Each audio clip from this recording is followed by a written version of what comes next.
কেউ খাবার জোগাতে কাজের সন্ধানে দৌড়াচ্ছে, আবার কেউ অতিরিক্ত খেয়ে খাবার হজমের জন্য দৌড়াচ্ছে। গভীর রাতে কারো বিলাসবহুল গাড়ি থামছে নিষিদ্ধ পল্লীতে, ঘরে অপেক্ষারত স্ত্রী দীর্ঘ শ্বাস ফেলছে। কেউ ভাঙা গড়ে থেকে ওই স্ত্রীকে নিয়ে অবিরত সুখের স্বপ্ন বুনছে। কেউ ভাবছে আর কয়টা দিন, ডিভোর্স পেপারে সাইন করলেই মুক্তি। কেউ একটা সম্পর্ক টিকিয়ে রাখার জন্য রীতিমতো যুদ্ধ করে চলছে। কেউ সন্তান ডাস্টবিনে ফেলে দিয়ে দায় মুক্ত হতে চাইছে, কেউ একটা সন্তানের জন্য সারা জীবন হাহাকার করে যাচ্ছে। কেউ লাখ টাকার ডাইনিং টেবিলে বসেও তৃপ্তি সহকারে ভাত খেতে পারছে না, কেউ পেঁয়াজ কাঁচামরিচ কচলিয়ে গোগ্রাসে ভাত খেলছে।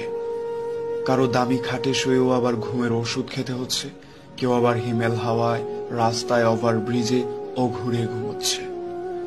কারো পড়ার টেবিলে নতুন বইয়ের সমারোহ, কিন্তু পড়তে ইচ্ছে করছে না। কেউ পুরাতন বইয়ের দোকান চষে বেড়াচ্ছে।